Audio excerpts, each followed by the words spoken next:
Bismillahirrahmanirrahim. Assalamu alaikum everyone. I welcome you all in today's online session. As you all know, my name is Nageen Arshad and the topic we are going to discuss today is yield.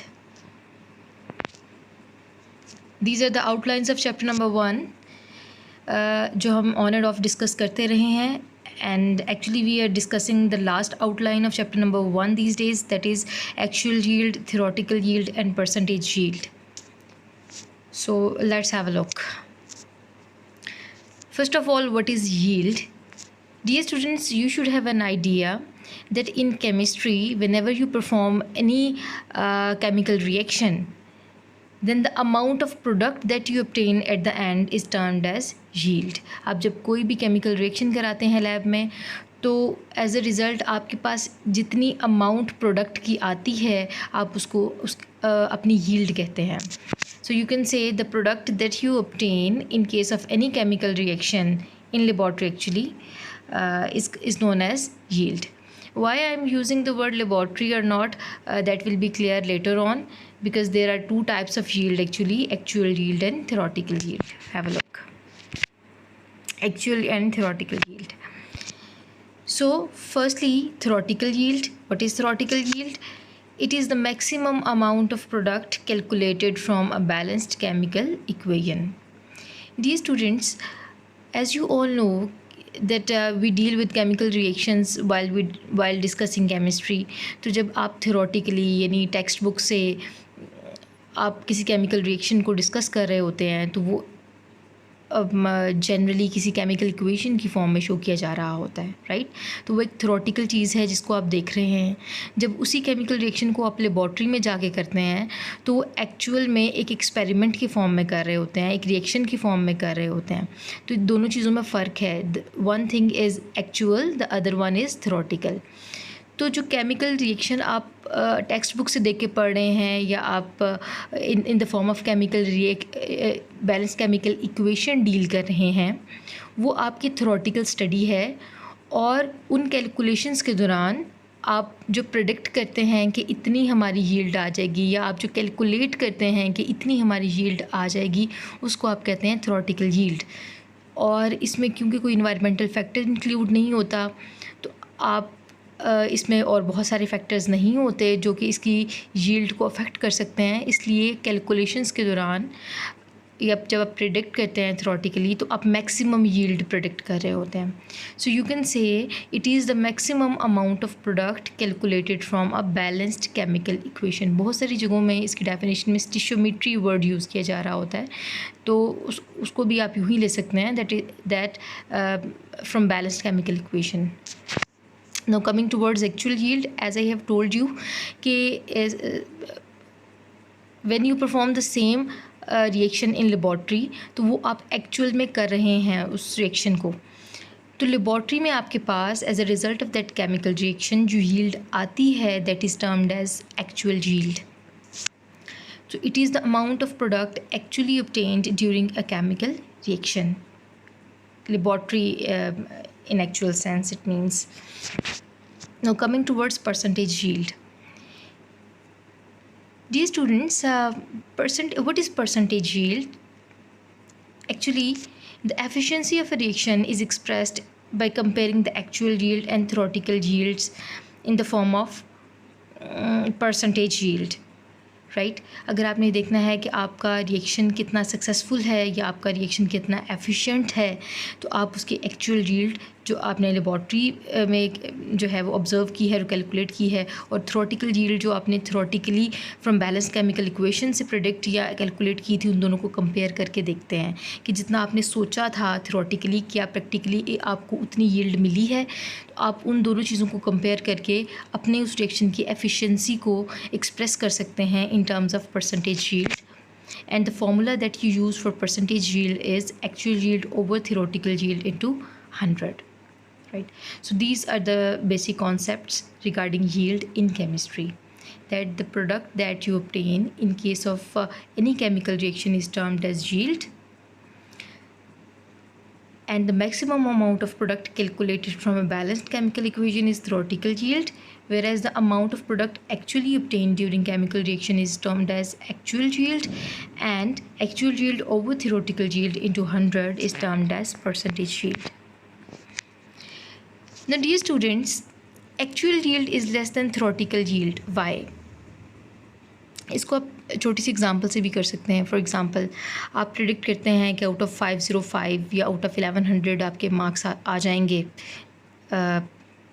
1060 और 1070 and results comes out to be कि आपके marks 1060-70 नहीं आए, आपके आ जाए 1020-30 और 1030.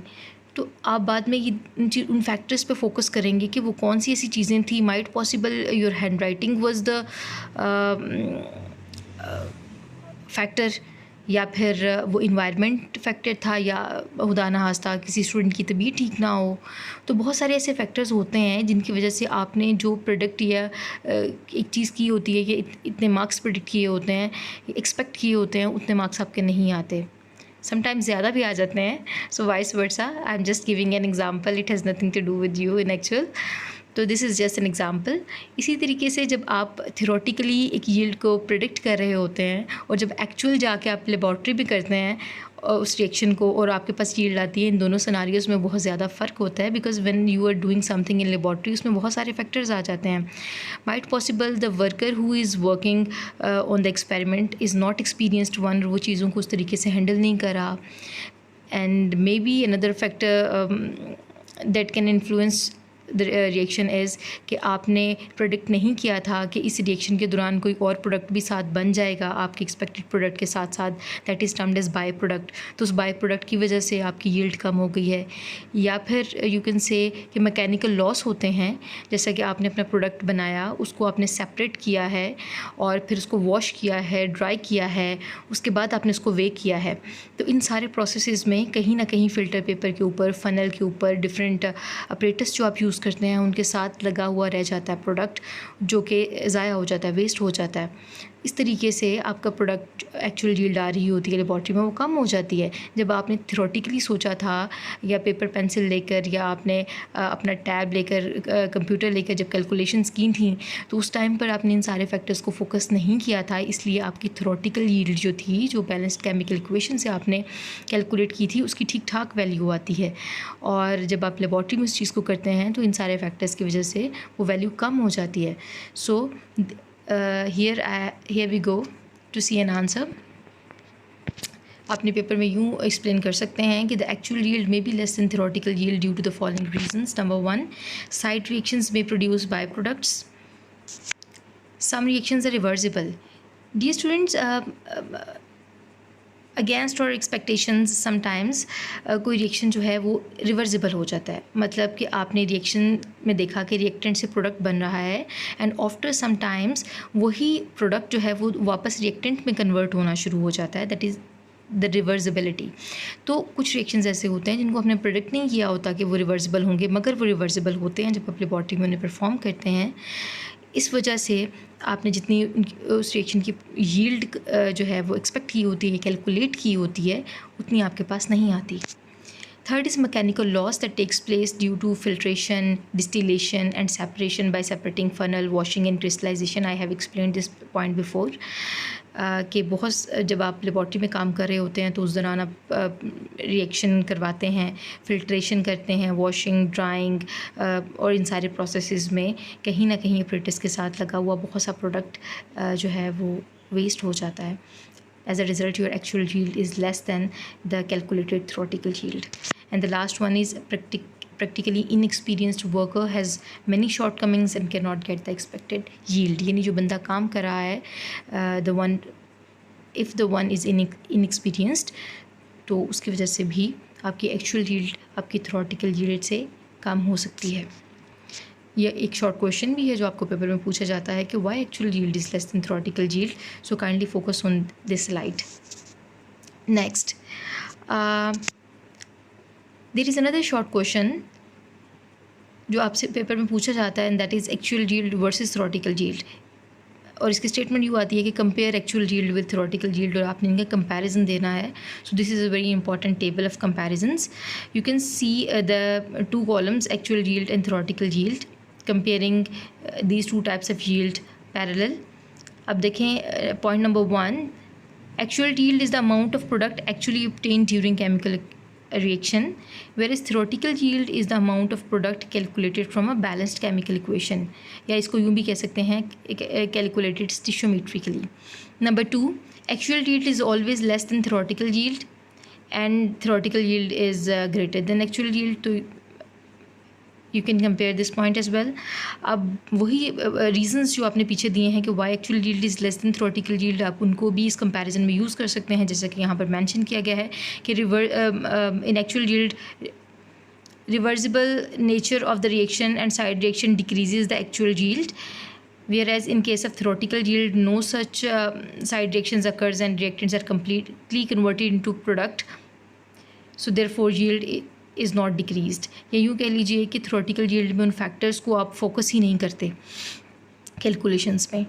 इसी तरीके से एक्चुअल yield को कैलकुलेट करते हुए mechanical loss you have to face, whereas no such thing occurs in case of theoretical yield.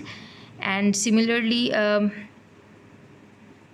at the end again उसी पॉइंट को एक्सप्लेन किया गया है जो शुरू में मैंने किया कि actual yield is an experimental value and theoretical yield is stoichiometric value. So these all points are the concept regarding points that you need to keep into your mind while focusing the topic yield. Now in the upcoming lectures I'll discuss the numerical problems relating to the topic. That's all for today. Thank you so much. Stay blessed, stay safe.